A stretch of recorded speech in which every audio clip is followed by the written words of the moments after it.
This is the Oaks, a house in the country which I rented for the summer. As an author, I write tales of mystery and murder.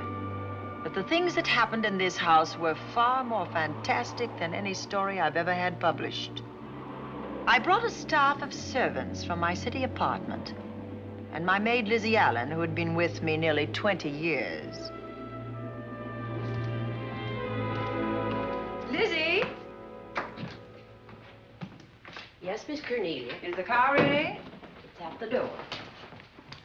Look, Miss Cornelia, them servants you brought from the apartment are talking about walking out on us. Really? Well, I know they don't like it here, but I didn't think it was that bad.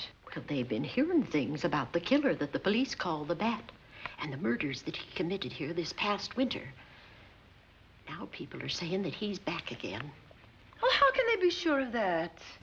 Has he committed another crime? No, not yet, but that ain't saying that he won't. Here's something else. You've heard about the bats they have here. Animal bats, the kind that fly. Yes, yes. Look what it says in this magazine. This is a report from the State Health Department, and it says some of them bats is rabid. Well... And that ain't all. Now there's a rumor going around that it was the bat himself, the killer, I mean, that released the rabid bats in this neighborhood. Oh, that's ridiculous. Well, the housekeeper, the cook, the butler, and the upstairs maid don't think so. Well, I can't help what they think. If hysterical nonsense like that can scare them out of their good jobs, it's their loss, not mine. Come on, Lizzie, I've got to get to the bank.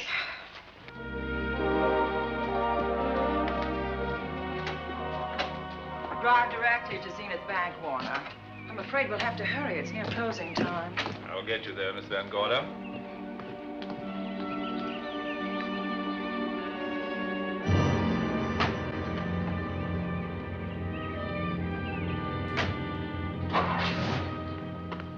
Thanks again. Miss Van Gorder. How do you do, Mr. Barry? How are you? I'm very well, thank you. You remember Lizzie Allen? Of course. Hello, Miss Allen. How do you do? So you're spending the summer with us again? Yes, yes. I've leased the Oaks, the home of your bank president, John Fleming. I heard you had. I was surprised. Why? Is there something the matter with it? No. I was surprised because Mr. Fleming said he would never rent it. Oh? Well, I rented it from his nephew, Mark Fleming, who has the real estate office here.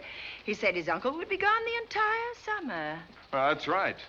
Mr. Fleming's in the North Woods now with his physician, Dr. Wells. Oh, pardon me. Dale, I want you to meet my wife. We were married at Christmas time. That must have been nice. Believe me, it was. Oh, here she is. Oh, dear. My wife, Miss Van Gorder, Miss Allen. How do you do, Mrs. How do Bailey? you do? Cornelia Van Gorder. Yes. Oh, well, I've read every murder mystery you've ever written. I just adored that weird one, The Private Morgue of Dr. X, even though it gave me the shivers.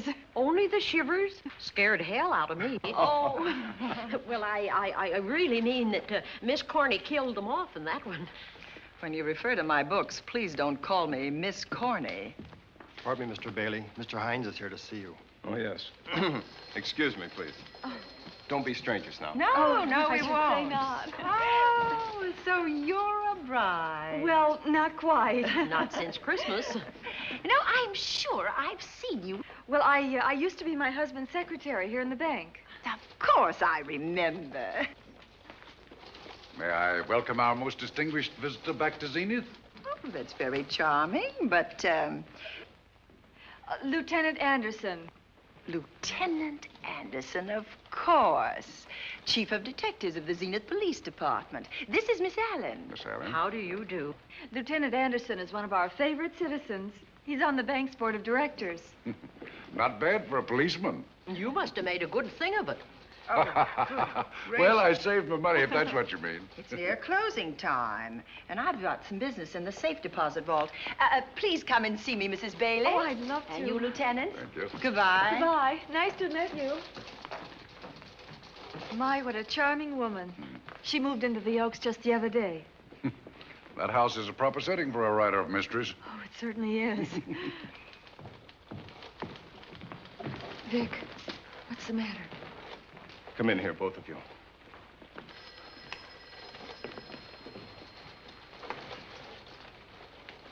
Andy, we're in trouble. Wendell Hines came in to pick up $350,000 worth of bonds that we were holding as collateral for a loan. They were kept in our special vault. Mr. Fleming and I are the only officers of the bank who have access to that vault. So? The Hines bonds are gone. That's not all. Other negotiable securities are missing. From what I can gather, short of a careful check, the bank has been looted of over $1 million worth of securities. You'll have to notify Fleming. I wish I could talk to him. Unfortunately, he and Dr. Wells are deep in the woods. They can't be reached by phone.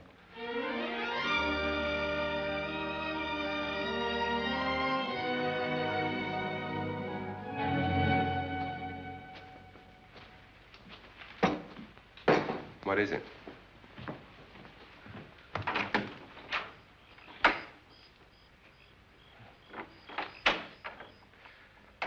I thought I heard someone on the path coming from the lake. Had an idea it might be that guide of ours. Oh, Sam won't show up until morning. It's a 20-mile canoe trip from here to civilization. 5 will get you 10. Sam has a message for me. I thought you told him at the bank not to bother you. I did, but they'll bother me. Doctor. Yes, John. What would you do for $500,000? Anything short of murder. Why not murder? Too messy. Too great a risk? For $500,000? Yes. I pinched $1 million from the bank. Oh, I'm not kidding. I embezzled it.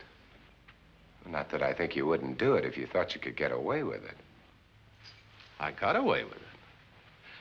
I'm not talking about currency. I took negotiable securities that could be converted into cash. I have the cash in 10s, 20s, and 100s. Well, I'm your doctor, not your lawyer. Why tell me this? You'll find out why. Who's going to take the blame for the robbery? Bailey, the cashier. They'll never suspect me. I like Bailey. Well, so do I. I love the guy. I gave him his first chance. He has a lovely little wife. Charming girl. Was the best man. Where's the $1 million? In my family's tomb in Zenith. In the crypt with my father's casket. I don't buy that, John. No? No. You forget that I had you in charge when you were a very sick man. When you raved in delirium. And I heard you talk about a hidden room. Now, where else could you put a hidden room except in that mansion you built? That white elephant you call the Oaks. Look, everyone knows I have a bad heart. Now, who would doubt it if you wired the bank directors that my heart had failed? That I had fallen from a great height here in the woods. And that I was badly smashed up.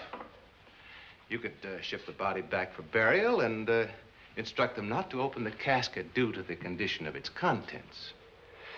Well, you realize, of course, that we'd have to have a body to put in that casket, which means that we'd have to deal with an undertaker at this end. Of course. Well, where do we get a body? Couldn't we provide one of our own? How about Sam? Sam, our guide? Sam weighs about as much as I do. He's practically a hermit. He wouldn't be missed for a long time. The local undertaker would know him. Not if we made him look as if he'd been in a serious accident. But if Bailey's going to take the blame, why'd he have to do this? A jury might acquit him. In that case, I'd be a logical suspect. I could disappear, of course, but it's safer if they think I'm dead.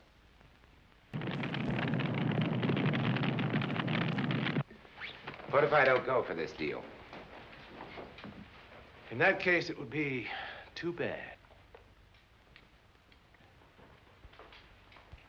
You mean you'd kill me?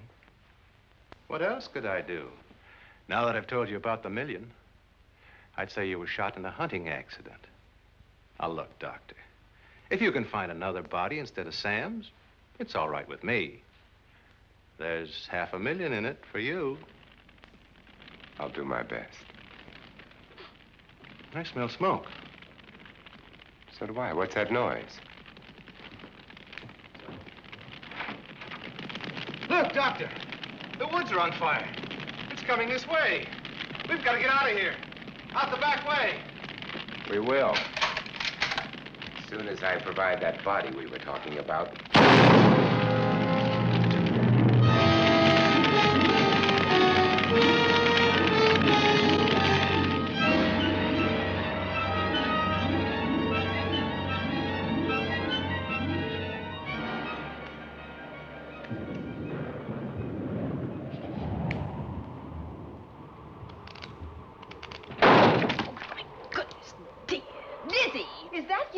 Yes, Miss Cornelia. There's a storm coming up, and it's gonna be a snorter. The wind nearly blew the door off its hinges. Well, that noise blew my game higher than a kite. I think I've lost some of the cars. Oh, I'll get them for you. Oh, I see you found the paper. Drat that paper boy, scooting by on his bicycle, just chucked it into a clump of bushes and let it go at that. For land's sake, Mr. Vic Bailey's been arrested. Oh? I think. Victor Bailey, vice president and cashier of the Zenith Bank, was arraigned before United States Commissioner Alvin Fielding, charged with the embezzlement of over $1 million. I can't believe Vic Bailey had anything to do with that robbery. Oh, well, I see our landlord is home again. Landlord? Mr. Fleming. Dr. Malcolm Wells is back in town with the body of John Fleming, president of the Zenith Bank, who was killed in a forest fire. Mr. Fleming will be laid to rest in his family's tomb on Friday. And I hope he stays there. Well, why shouldn't he? Well, this is his house. And ever since he died, some funny things have happened here. For instance? The housekeeper, the cook, and the butler said that they heard strange noises at night. And the upstairs maid swore that she met a man without a face coming up the back stairs. Oh, so that's why they quit and left me to run this place without a staff. They didn't tell you, Miss Corney, but the truth is they was scared to stay. But you're still here, Lizzie. Haven't you seen anything? No. No, and even if I had, I ain't afraid of ghosts. They're afraid of me. Honest, Miss Corney, a spiritualist told me once that ghosts was allergic to me. But this Bat feller they keep talking about in the paper, I guess he'd be different. No, I don't think you'd have the same effect on him. Oh, dear. What are they trying to do? Drive people away from this part of the country? Why, what does it say about the Bat? His specialty seems to be killing women. My goodness, 2 of them in one night. All his victims died the same way, like their throats had been ripped open with steel claws. That's a charming little caper. I'll have to try it sometime. In a book.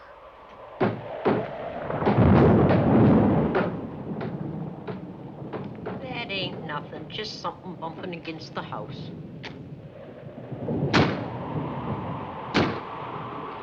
That's just the wind banging a door. Pay no attention to it. Listen to this. One of his victims, who lived for a moment after she was found, described the Bat as a man without a face. Honest, Miss Corney, I think that woman must have been exaggerating.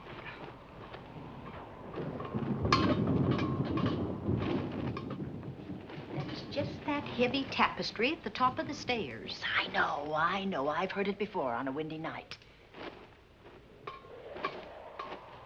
That sounds as if there was someone on the stairs. I know there isn't. At least there shouldn't be. There ain't. Them's just the noises you hear in any old house on a windy night. It says here that the Bat never leaves no fingerprints. That's understandable. Having no face, he probably has no fingers either. Lizzie!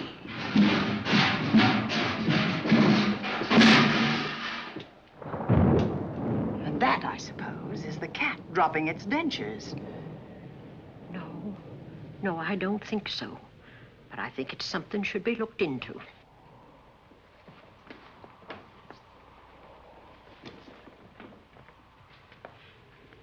What chucked him down here? The wind, I hope. There must be a window open up there. No, Lizzie. Let him lay. Let him sleep it off. I hope the power lines don't go down, put the lights out. Now, we'll check the windows in the living room and draw the curtains, and then we'll go to bed. Yes, ma'am.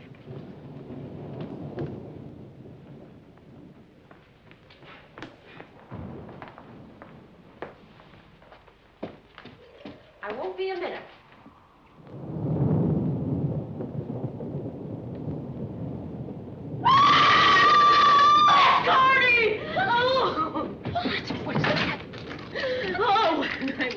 The tape. I turned the latch off. I forgot to turn it on again. He's out there. He was coming in. He might have got you. Oh, but he didn't, and he's still out there, thanks to you. Now, you hurry now, and we'll call the police. No, I won't leave you, Miss Coney. Are you okay? Yes, ma'am, I'm okay. Okay.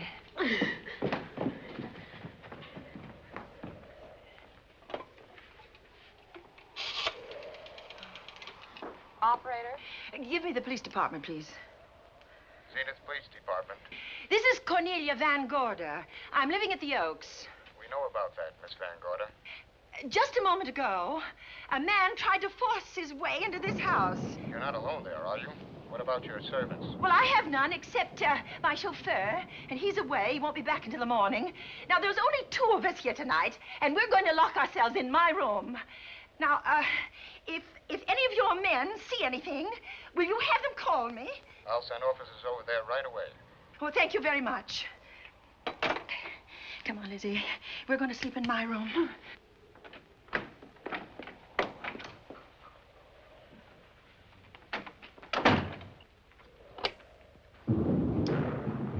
Well, nothing can get at us in this room now, I think. This door seems good and solid. Like the door to a tomb.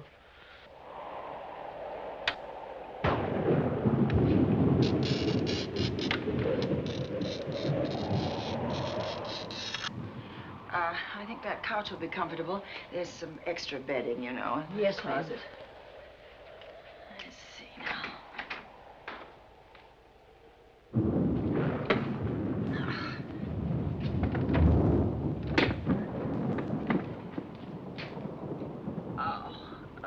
Huh? No bolt. Well, that's not so good.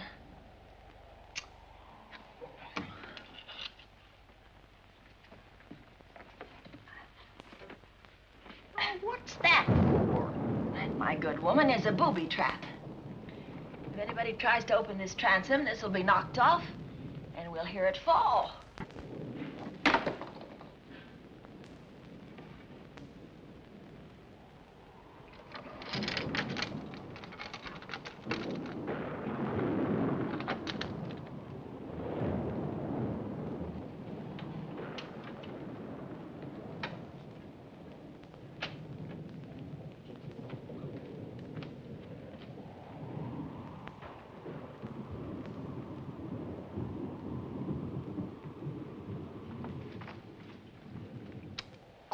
Fiddlesticks. I forgot my night things, my robe, my gown, and my slippers. I'll go get 'em now. Now, wait a minute, Lizzie. I'll go with you. Now, don't you bother, Miss Cornelia. My room's just down the hall. Lizzie, I told you to wait. It's all right. I'll only be a second. Get in here. Get in here.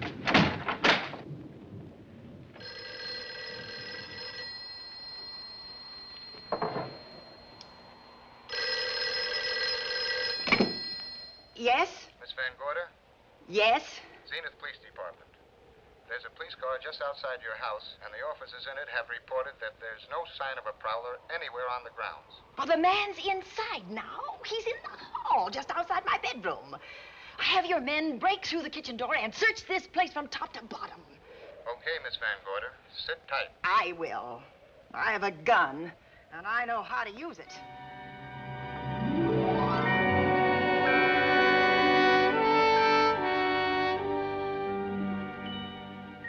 Oh, relax. relax, Lizzie. The police did a good job. They couldn't find anybody in here. But we both saw him, Miss Cornelia. All right, so he got away. But there are men on guard outside, so just try and get some rest. There's nothing can get at us here.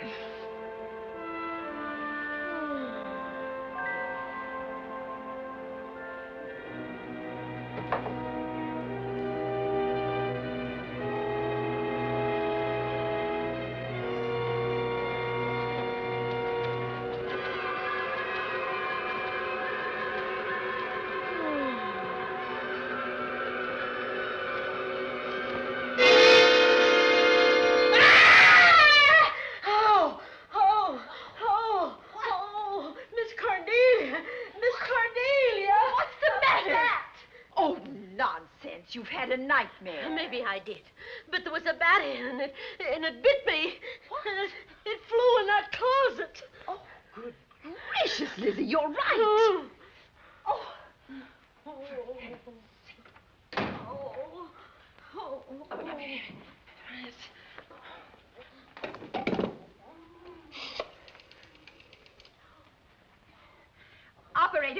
Operator, will you get me Dr. Malcolm Wells' office, please? No, I don't know his number, and I have no phone book up here, but this is an emergency. Will you connect me with his office, please? Oh, dear, I'm going to get the rabies. Hello? Hello? Dr. Wells' office? This is a call service. Dr. Wells is out at the moment, but if you'll give me your name and number, I'll try to locate him. Well, this is Miss Van Gorder of the Oaks. My maid has just been bitten by a bat that may be rabid, and she must have treatment as soon as possible. And I was told that Dr. Wells was the nearest physician. I'll try to find him for you, and if I can't, I'll send you another doctor. Oh, well, thank you very much. Oh, he's out on a case. Oh. Oh, I hope it's not a delivery. A baby, I mean. They can be terribly complicated. It never bothered me none. Oh, Lizzie, you never had a baby. Of course I didn't. That's why they never bothered me. Oh, does it hurt, huh? A little.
Dr. Wells?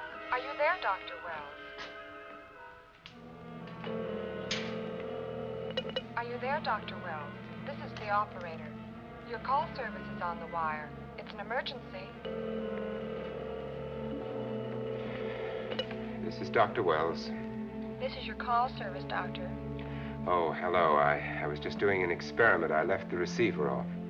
That's what I thought, but I kept trying. Miss Van Gorder at the Oaks called and said that her maid had been bitten by a bat, and she's afraid it might be rabid. What? Oh, all right. Tell her I'll be right over there.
Who's there? Dr. Wells. Come in. Good evening. Oh, I'm so glad they found you, Doctor. Well, I reached my office shortly after you called. How is your maid? Is she in any pain? No, she doesn't seem to be. Did the bat get away? No, I believe it's still in my bedroom. Oh, good. I'll want to examine it. There you go, Miss Allen. Now you feel better? Doctor, have I got the rabies? Well, I can tell you better after I've examined the bat's brain under a microscope. That thing's got a brain? Oh, you'd be surprised. Well, where is it? I think the little darling is in that closet. Oh. You know, it's a pity you leased this house, Miss Van Gorder. Why a pity? Well, my dear lady, I don't want to alarm you, but... Oh, well, after tonight, nothing can alarm me. Yes, I understand. It must have been terrifying. So many unexplainable things have happened here. There's something about the place. Your servants must have sensed it when they walked out on you. An apprehension of disaster. Well, let's see. Aha! Yes. There he is. All right, now, take it easy. Nobody's going to hurt you. Quiet now. Quiet.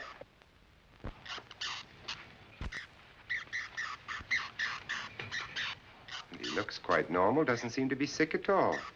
Oh, ain't that nice? I've been worried about him.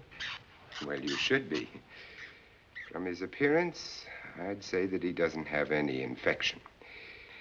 In which case, you've had a narrow escape. Now, you take one of those tablets I left for you, and I'll guarantee you a good night. And I'll drop in on you tomorrow. Oh, thanks for everything, Doctor. Now, don't worry, I can find my way out. Oh, I know you can, but do let me help you. Oh, don't forget that once I'm gone, you'll have to climb those stairs alone. Oh, I'm all right. I'm armed now. Can you, shoot one of those things without shutting your eyes? Oh, Doctor, there are guns in every book I've ever written. I don't write about things I'm unfamiliar with. Lock the door, Lizzie. Good night. Yes, ma'am. Good night, Doctor. Accident? No, the wind blew him down. Oh. I think. Oh. Did you know that young Mark Fleming leased you this house without notifying his uncle? No, I didn't. Well, it doesn't matter now. John Fleming is dead and Mark's his heir. But if John were alive, he would warn you to leave here, Miss Van Gorder. Really? Yes. It's been a tragic place for anyone who ever lived in it. Well, good night. Good night, Doctor. Who's out there? Nobody you need worry about, Doctor. Oh, it's Andy. Oh. That's right. Oh, good evening, Miss Van Gorder. Good evening, Lieutenant. Somebody sick here? My maid was bitten by a bat. Oh? A rabid bat? Well, I'll know for sure when I get to my lab. I caught the bat. It happened indoors? In my bedroom, yes. How'd it get in? Well, there are many ways a bat could get in a house. You ought to know. I spotted this hole in the window the minute I got here. Why? That's where the two-legged bat got your door open. Miss Van Gorder told me that she phoned headquarters at Zenith. Yes, I phoned twice. The second time was after the prowler got in the house. Weren't headquarters, Andy? No, but they contacted me. An officer came and searched the house from top to bottom, but they couldn't find the bat. You better have this window fixed tomorrow. Oh, yes, I certainly shall. Listen, I'd better be going. I'm due in surgery at 8 o'clock in the morning. Good night. Good night, Doctor. There'll be a man patrolling the grounds all night, Miss Van Oh, Gorder. thank you. And nobody inside, Andy? Why should there be? Well, how do you know but what the bat is hiding somewhere in the house? I'm quite sure he isn't in the house, Doctor. Not now. Good night. Good night.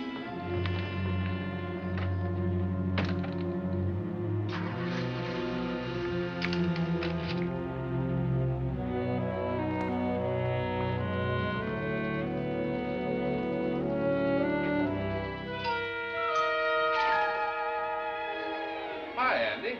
Hello, Mark. Well, congratulations. Real estate business must be picking up. New office, new furniture. New deal. How do you like it? It looks expensive. Are you squandering your inheritance? Oh, I haven't got it yet. Well, the paper says John Fleming left his entire fortune to you. Funny thing about that entire fortune is that we can't find it. No kidding. Oh, all Uncle John had in his bank account was a couple of $100. And his safe deposit box was empty. If we don't find that missing million, mine will be empty, too. How come? Well, all my savings were invested in Zenith Bank stock. The examiners won't certify the bank as solvent until those stolen securities are found. So the stockholders have voted an assessment that'll wipe some of us out. It's a since those securities have been converted into cash. And if I can't find that cash, I'm sunk. Well, where are you going to look for it, Andy? Here in Zenith. Your uncle wouldn't take $1 million on a hunting trip, would he? You suspect Uncle John? Why, Andy, he founded the Zenith Bank. That'd be like robbing the family tomb. You think he wouldn't? Well, besides, Vic Bailey's fingerprints are all over the vault. Now, they didn't find any of Uncle John's fingerprints. Because he wiped them off. Can the defense prove that? They'll try to. Judy Hollander, Bailey's secretary, is a defense witness. And they believe her testimony will have a powerful effect on the jury. Oh, well, she has a powerful effect on me. Judy's a doll. Here's the book you mentioned, Judy. It's your newest one. Yes, it's just been published. You can have that copy if you wish. Oh, it's a first edition and you've signed it. Yes, of course. Thank you so much. May I serve tea now, Miss Van Gorder? Yes, please do, Warner. Thank you. Well, I see you've engaged new servants. Yes, of course. Well, how did you persuade them to live in this house? Well, Jane Patterson, my new housekeeper, knows this house better than you do, Doctor. Oh? She worked for John Fleming. And Warner was my chauffeur. Chauffeur turned butler? It's incredible. He can play any part at a moment's notice. Did you get a plumber, Warner? No, we can't get a plumber for 3 days, madam. What about that leaking pipe? The basement will be flooded in 3 days. Now, the pipe is no longer leaking. You mean it's dried up of its own accord? No, not quite. I packed the elbow where the water was coming out. Packed the elbow? Oh, where did you learn how to do that? Well, into each life, a little rain must fall, and a careful man learns to keep himself dry. Now, is there anything else that you require, Miss Van Gorder? No, not at the moment, Warner. Thank you, madam. Now, there's a character. How long did you say that he worked for you as chauffeur? About 3 months. Well, I hope he doesn't have a police record. My dear Dale, it may interest you to know that the last night of his life, John Fleming told me that he loved your husband like a son. If Fleming were alive today, he would be fighting to prove Vic's innocence. Could Mr. Fleming prove his own innocence? Miss Van Gorder, can there be any doubt about it? There will be when Miss Hollander testifies at Vic's trial. Oh? You know something that we haven't heard yet, Judy? Something I saw with my own eyes. She's not permitted to say what it was. My dear girl, I wouldn't think of asking her. But let's assume for a moment that Fleming did steal the $1 million. Now, what would he do about it? Where is it? Hidden someplace where he could lay his hands on it without getting caught in the act. Now, if I was writing this, instead of living in the middle of it, I'd hide it right here in this spooky old house. Under a loose floorboard or up a chimney?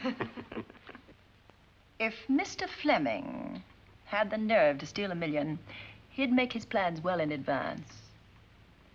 I'd say he'd prepare a place to hide it. Possibly when this house was being built. Now, I rented this place from Mark Fleming, his nephew. I wonder if he'd have the floor plans. I'll ask him. Yes.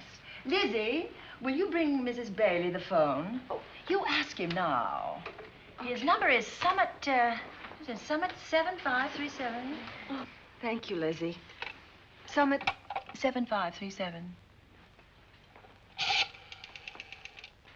Not bad, eh, Andy? That means new business. Now, you see, somebody wants to buy a house. Mark Fleming speaking. Oh, hello, Dale. Well, hang on a minute, honey, while I see if I have him. It's Dale Bailey, all excited. Miss Van Gorder wants to know if I have the floor plans of the Oaks. Now, what would she want with the floor plans? Well, she suggested to me that your uncle might have hidden the bank loot there. Are the plans here? Somewhere in the house itself. Wait a minute, there is a place where Uncle Johnny might have kept those blueprints. What place? Well, I heard him talk about it a good many years ago. I can't be sure of the exact location. Anyway, I don't think the old boy had the guts to steal $1 million. But if I find those plans, I'll let you know, Andy. Hello, Dale. Look, honey, I haven't seen those plans since I was a kid, but I'll come over tonight and maybe we can find them. Thank you, Mark. We'll expect you. He seems to think they're here in the house somewhere. He's coming over tonight. Well, that's good. Dale and Judy are my house guests for the weekend. Would you like to have dinner with us tonight? Oh, no, thank you. I couldn't. I still have a few calls to make. You know, if Judy's testimony is going to clear Vic Bailey and implicate John Fleming, others may get the idea that there's buried treasure in this house. Don't even mention your testimony until you're actually on the stand. Oh, I won't. That's a smart girl, Judy, and a very lovely girl. Well, good afternoon, ladies. Goodbye, Doctor. Dr. Will. Come on, girls, let's go.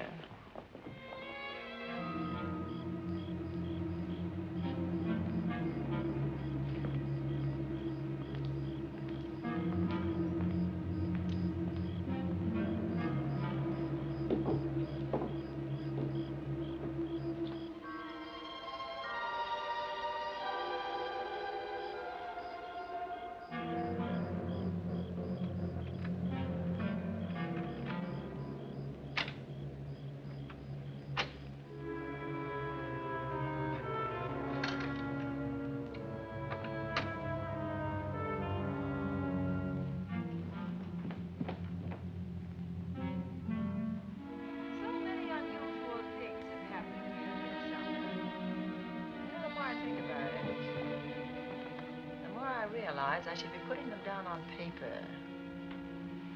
Weren't you your husband's secretary, Dale? Yes, I was. Do you take shorthand? Mm-hmm. Well, my dear, if you'd like to have your mind occupied, I want you to work with me while I write the story of this fantastic criminal, the Bat.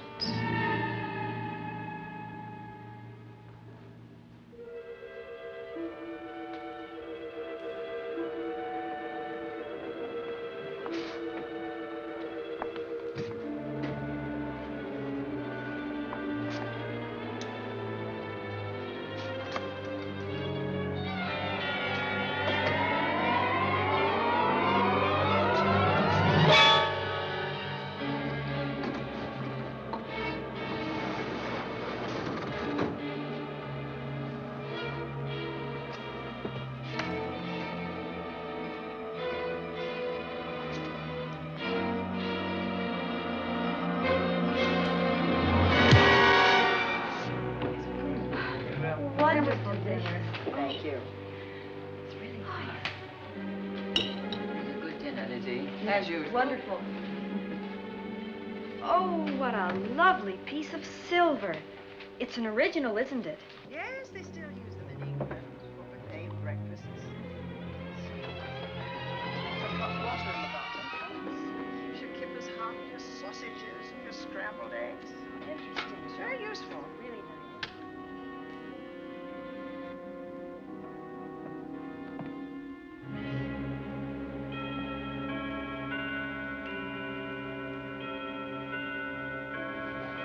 Clock hasn't struck the hour in the last 10 years, if I'm to believe what Mark Fleming told me.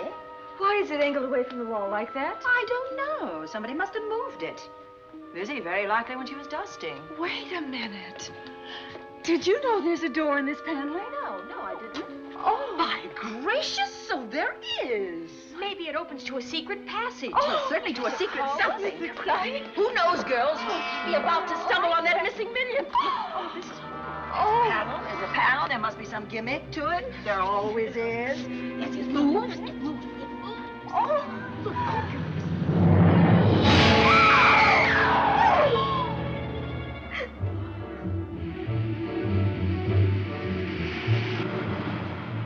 Calling car 11. Calling car 11. Proceed to the Oaks in Zenith Township immediately. A homicide has been reported. Okay. Proceeding to the Oaks. Notify the county coroner, Dr. Wells. Tell him to come to the Oaks at once.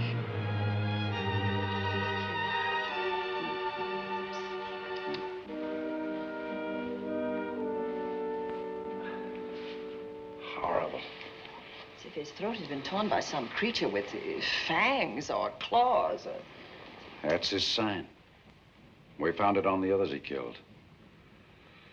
I'd hoped those reports that he was up to his old tricks again were pure imagination, but apparently they're based on fact. He's come back. Back to the scene of his kills. Yes, that's who I mean. That's who did this. The bat. Who found Mark? We all did. And his Dale and Judy and I. Lizzie was in the dining room. This is my new housekeeper, Jane Patterson. You know, she worked for John Fleming. I know her. Where were you, Mrs. Patterson? In the kitchen, cleaning up. I cooked the dinner tonight. Did you know that the secret closet was here? No. It was behind the grandfather's clock. Well, it was I who found it, really. Noticed the clock had been moved and the door wasn't quite closed. I'll get it.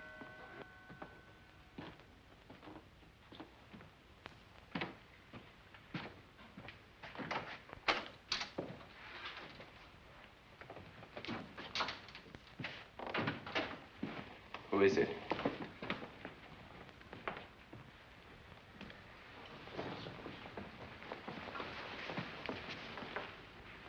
Mark Fleming. As coroner, you saw the same wounds on the others. How long's he been dead? Oh, I'd say about a half an hour. You believe it was the bat? That's a bat's trademark. Perhaps he's still in the house. That's possible. Why should he be? Because he's looking for something, and like you, he believes it's here. And he's a persistent killer. I would advise you to get out of this house as quickly as possible, notwithstanding our expert police protection. Have you called the morgue? They're on their way here. Oh, good. I want to examine the body before they get here.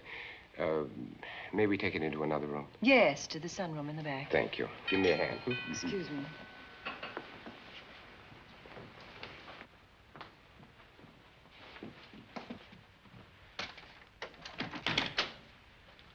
Oh, Warner, where have you been? Well, madam, has been an accident? There's been a murder. Mark Fleming, the young man from whom I leased this place, was killed here tonight. They know who did it? Well, they believe it was the bat. I'm sorry I had to use the front door, Miss Van Gorder, but I forgot my keys, and when I rang the bell at the kitchen door, there was no response. Oh, this is Warner, Lieutenant. He's my butler. He was my chauffeur.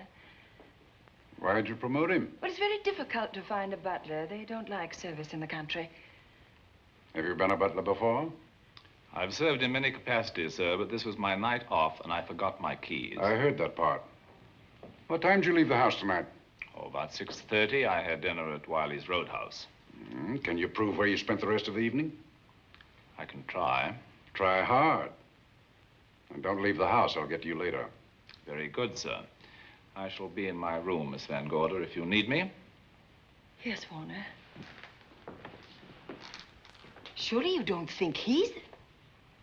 Warren and I've met before. I can't recall where or when, but I will.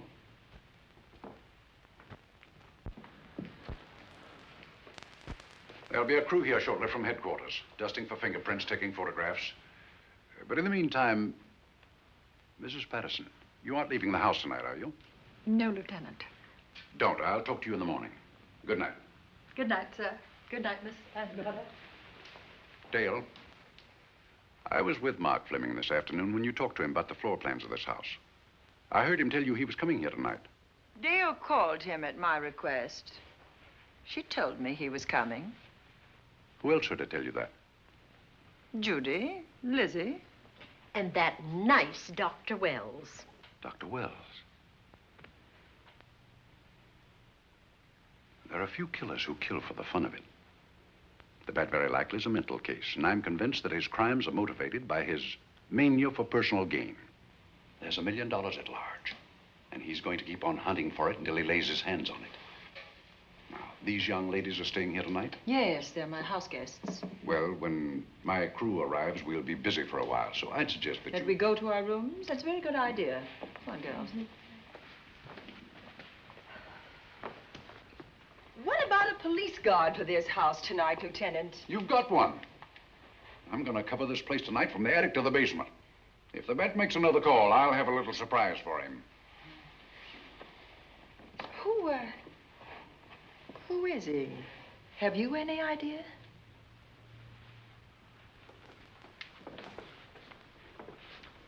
He could be anybody. So far, there are clues to his identity, but nothing we could take before a jury. I'm afraid we must look higher than the criminal world. He may be a merchant, lawyer, doctor, scientist, one of the pillars of his community.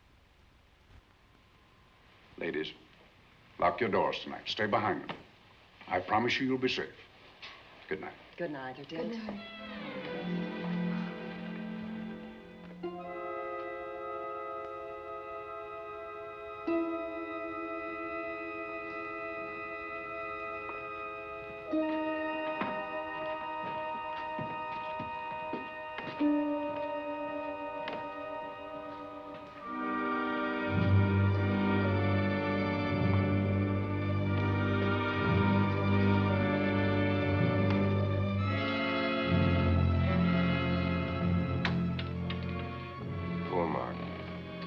It's a pity. So young. Well, Doctor, do you agree it was the bat?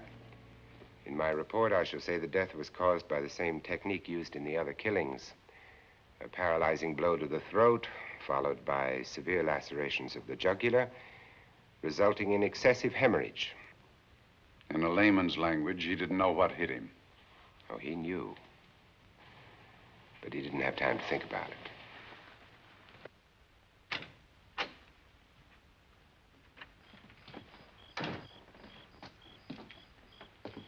Staying here tonight, Andy?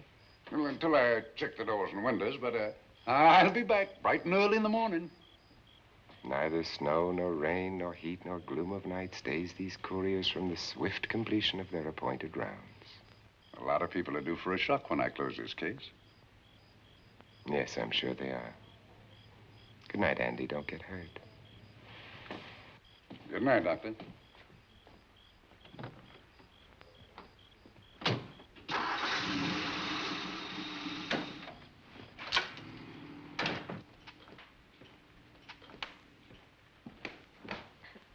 You know, I think we'd better let you get some sleep. Oh, Lizzie and I share this room for mutual protection. You know, one night, a storm blew the wires down, put the lights out, and I went out the next day and bought a half a dozen of these things. You better take one with you, Dale. Oh, thank you. We'll go across the hall now. Are you sure there's nothing else you need? Oh, no. Quite sure. We'll be all right. Well, if anything bothers you, you just sing out, and 2 strong women will come to your rescue. Oh, nothing will bother us. Not with Andy on the job. No. Well, good night. Good night, Miss Van Gordon. See you in the Don't worry, everything will be all right. We won't. Good night. Good night.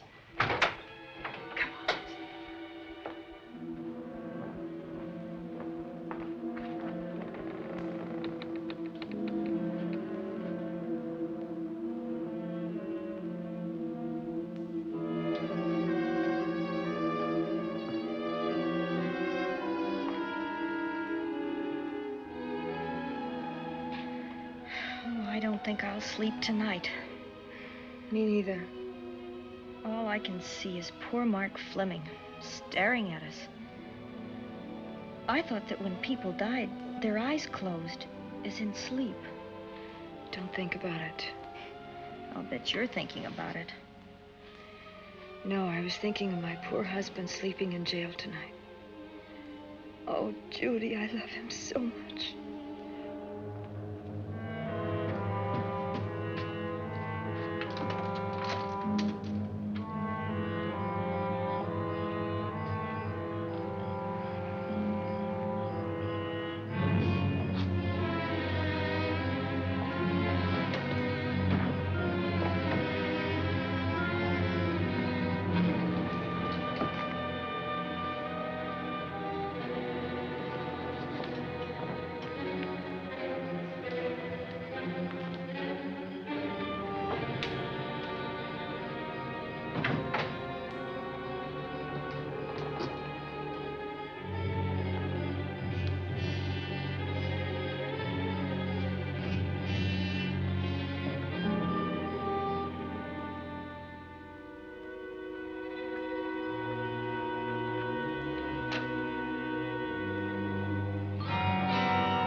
What's that noise? Oh, I don't know. I kind of fell half asleep. For a moment, I thought it was something from a dream. It's somewhere in the house. Yes, on the floor above. Not directly over us. Probably a room overlooking the driveway.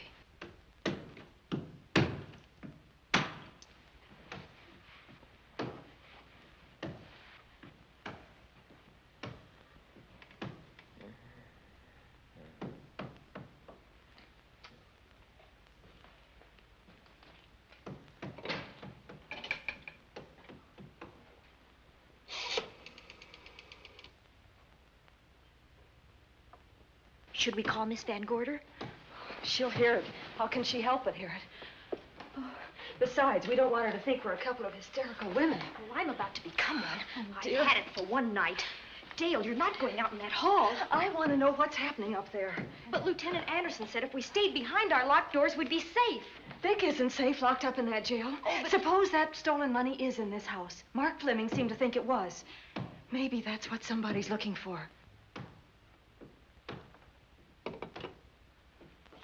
Heaven's sake, don't you hear that awful noise up there? Now, Lizzie, you've just got to stay awake. The house phone and the outside phone wires have been cut, and we can't get help. Where's that policeman? Oh, I don't know. Something must have happened to him. Now, go on, get on your robe. Oh, Dale, please don't go up there. I've got to. Think what it could mean to Vic. Now, you stay here. Oh, no. If you go, I go.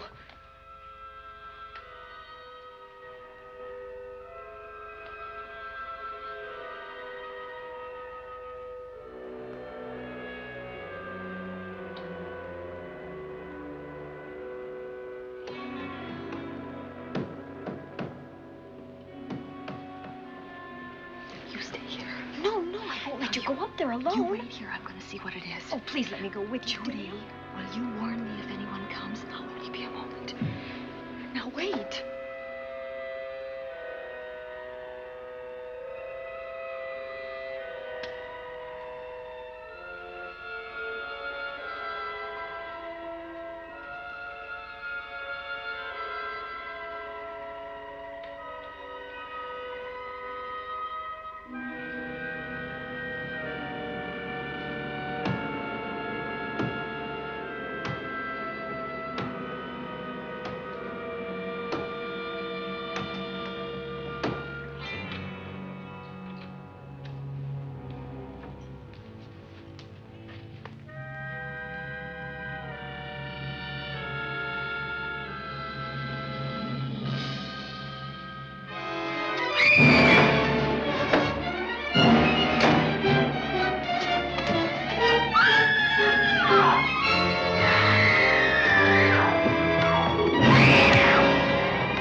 Give her to me. I'll look after her.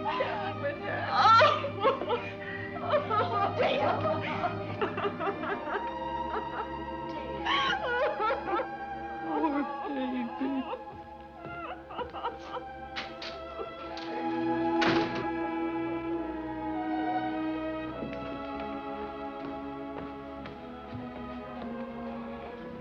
Judy.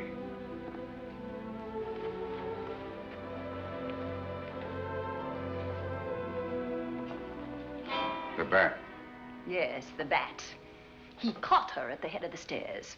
We saw him rushing down the stairs as we came out of the room. I hurled that after him. I hit him, I believe. I'm going to cover this place from attic to basement, you said. Well, what were you covering when that poor child was murdered? Where were you? I saw a man outside in the grounds. I went out there and hunted him. I heard him in among the trees, and so I followed the sound of him as far as the brook down near the back road. And then I lost him. I'd rather give my own life than have this happen to Judy. But I told you to stay in your rooms and lock your doors and stay there. What was she doing at the head of those stairs? That was my fault. They heard a strange noise. Heavy pounding in one of the rooms on the 3rd floor. We all heard it. I wanted to see what it was. Judy, I wish she wouldn't let me go out by myself. I made her stay on the balcony. What about your new butler? Oh, well, he's in his room, I suppose. Oh, Mrs. Patterson. Oh, yes. Did you know what happened here? No, sir, but I heard the screams. I went to call Warner. We have rooms on the same floor, but he wasn't in his room. His bed hasn't been slept in. If Mrs. Patterson heard the screams, Warner could certainly hear them. You're quite right, sir. I heard them. Oh, you did? And where were you? Outside in the grounds. Miss Holland has been murdered. No. Oh, so you're surprised. Shocked. Well, I've seen better performances. I remember you now. Your name's not Warner. I've got a circular in my office with your picture on it. The Chicago police not so long ago were hunting for you in connection with the robbery. You're right again, sir. And they found me and they tried me and I proved my innocence and I was acquitted. That could have been a lucky break. Where were you when this child was killed? I told you before, sir. Outside. What were you doing there? I was following you. I saw you leaving the house, and it seemed that you were hunting someone. I thought you might need some help. Oh, yes, sir. I followed your flashlight down through the trees. Then it disappeared. And then suddenly, as I was staring out into the darkness, I was struck by something on the back of the head. The next thing I knew, I was lying on the ground. I realized I'd been knocked out. I wish you had been knocked out. But then we'd have found you with your mask still on your face. You were hit here in this house with this poker as you were rushing down those stairs after that child was killed. Oh, no, sir. You can't pin this on me. I'm not the bat. I've never killed. I couldn't kill. I won't take the rap for this.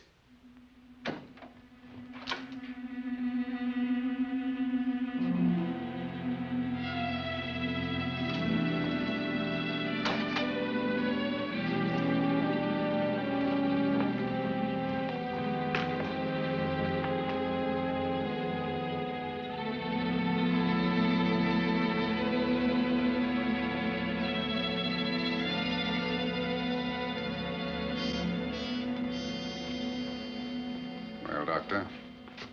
We have another case for the county coroner. You see, the bat came back. Why did you come back, Doctor?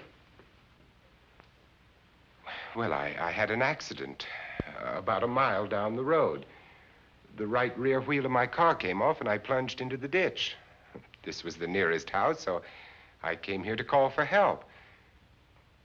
I thought I'd find you around, Andy. Physician, heal thyself. You must have been hit by something on the back of your head. I told you I had an accident. So you did, Doctor. So you did. I could be wrong. But maybe I'm not. We shall see. All right, dear, let's start a new chapter. For days, the murders held the headlines. Lieutenant Anderson grilled us and ransacked the house from top to bottom. Warner was not placed under arrest, but his every move was watched. At night, except for a detective on guard in the house, the police and the reporters left us alone. And on one of those nights, without telling Lizzie or anyone else, I pursued a secret investigation of my own.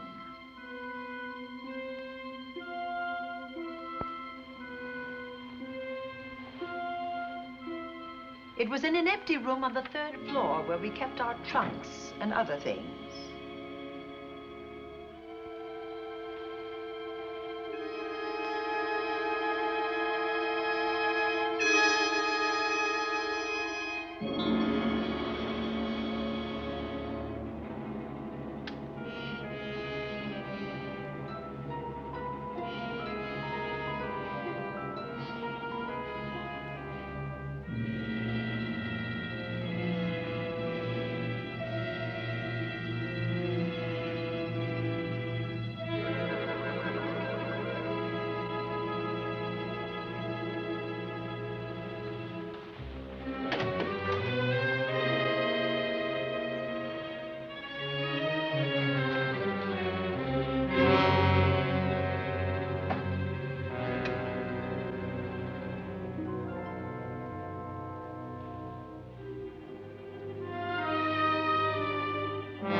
Put him up, Pat.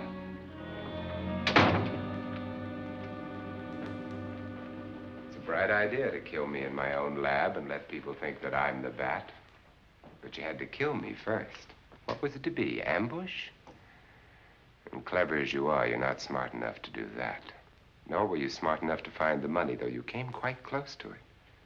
But I know where it is. And when you're dead with that sign pinned on your chest, I'm going to collect it and live happily ever after. He destroyed himself. How true that will be. Well, goodbye, Bat. Here's a serum that will heal you whether you're rabid or not.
Something's wrong.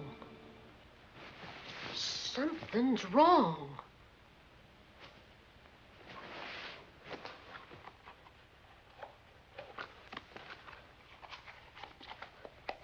Miss Cornelia.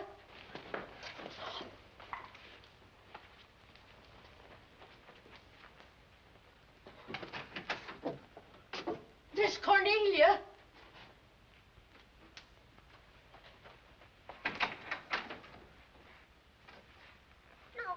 Where would she be going at this time of night?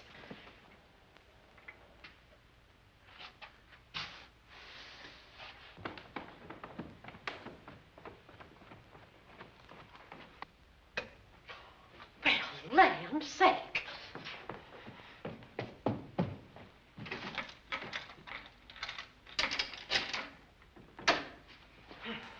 I never.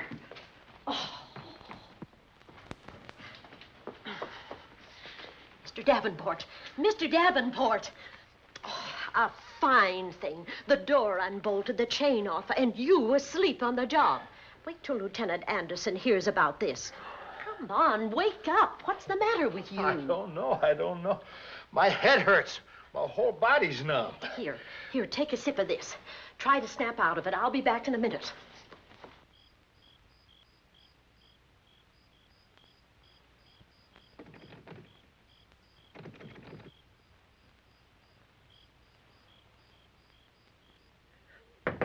Hurry, will you? It's Lizzie. I'm terribly worried. I can't find Miss Cornelia anywhere, and something's happened to the policeman. I don't know what. Get Warner. Bring him to the drawing room. Tell him we need him.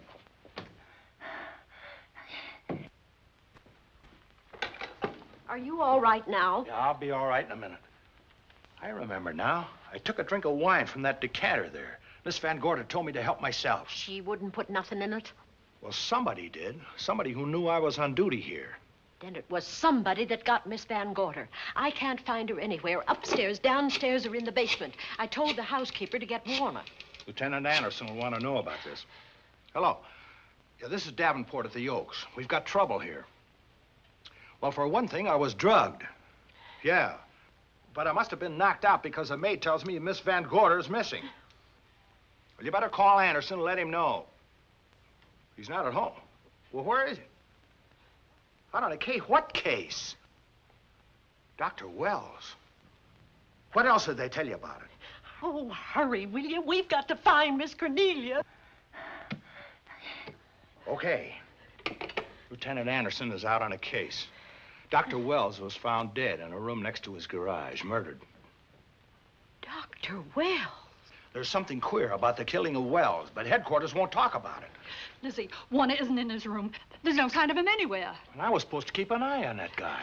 Where's Miss Cornelia? That's what I want to know. Wait a minute. Didn't you say that the chain and the bolt were off of the front door? I certainly did. Well, maybe Miss Van Gorder went outside. Oh, she never would. We better look. I can't breathe.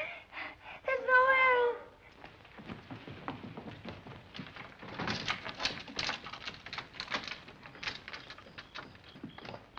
Miss Cornelia. Oh, Miss Van Miss Gorder. Cornelia. Miss Cornelia. Miss Van Gorder. Look. There's a light in that room on the 3rd floor. Were you up there tonight? Well, of course I was, but I turned the lights out before I came downstairs. Then Miss Cornelia might have turned them on again. That's why we're going to look first. Come on.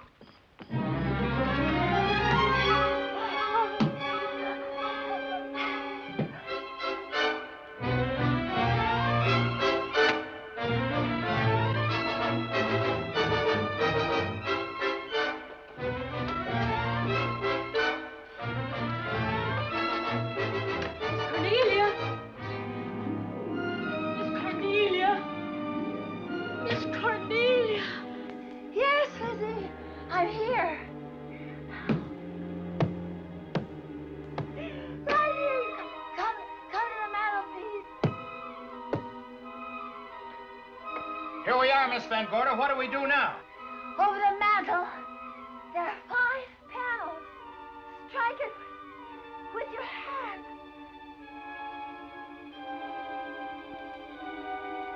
Which panel did you say, Miss Van Gorder? Oh, I can't. I just can't. Miss Van Gorder, which panel? We couldn't hear you. She said strike it. What difference does it make which panel? Strike them all. Look.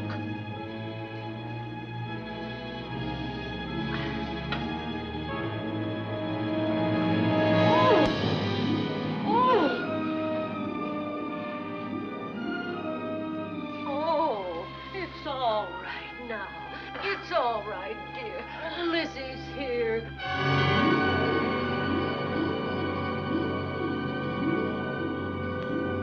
Feeling better? Yes, much better. We'll take you to your room. Oh, no, you won't. I'm going to stay right here. I'm quite all right.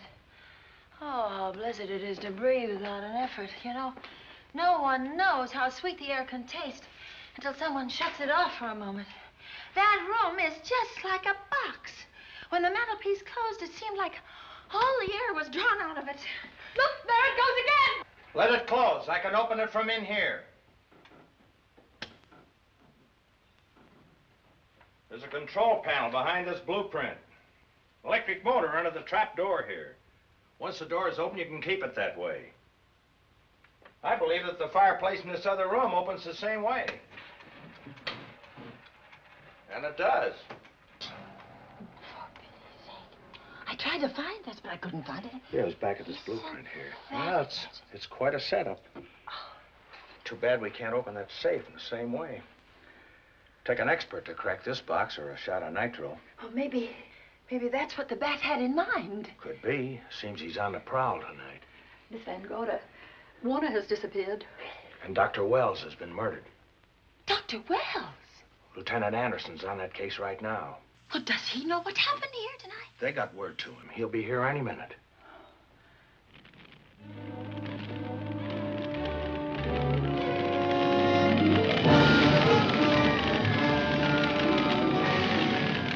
What's that noise? Miss Van Gorder, the garage is on fire. Scott, look at that. Lizzie, put that light out in the other room. Now, where are you going? To report the fire. Well, you just stay right here. Miss Van, go to the garage. Well, let it burn. You watch the stair. Can't you see that fire was set to get us out of the house? Out of the house? Were you talking about the... Yes, I'm talking about the bat. Now that the lights are out, he'll think his trick has worked, and we've gone. He'll be here any minute. Well, so will Lieutenant Anderson. I hope so, but the bat will be here first. And he'll kill again if we're in his way. We've got to be as clever as he is.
But you'll be safer downstairs. I'll take care of you. Well, the others can go, but I'm going to stay right here. All right, but get out of sight.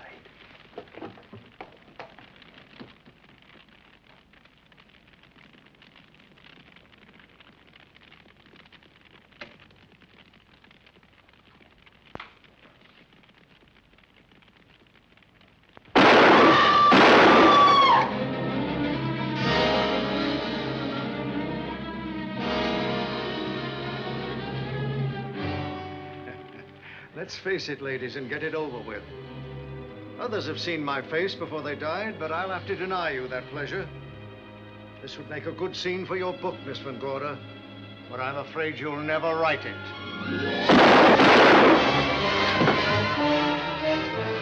That is Warner. I could tell. You misjudged me, Miss Ellen. Warner! I don't like being a murder suspect, Miss Van Gorder. I was headed for a plane, but halfway to the airport, I changed my mind and came back. I'm glad that I did.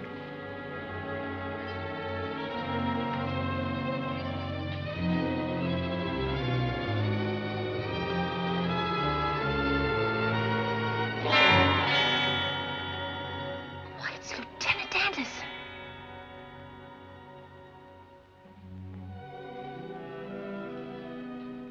Yes, it was Anderson. He discovered the secret of the hidden room and was waiting to get into it and open up the safe. We found the money in it, a little over $1 million in tens and twenties and hundreds. Good old Andy. With all his ill-gotten gains invested in bank stock. It's rather a clever way to hide stolen money. In the open, as it were, and so respectable. But don't try it. No matter how clever you are, you can't hide murder.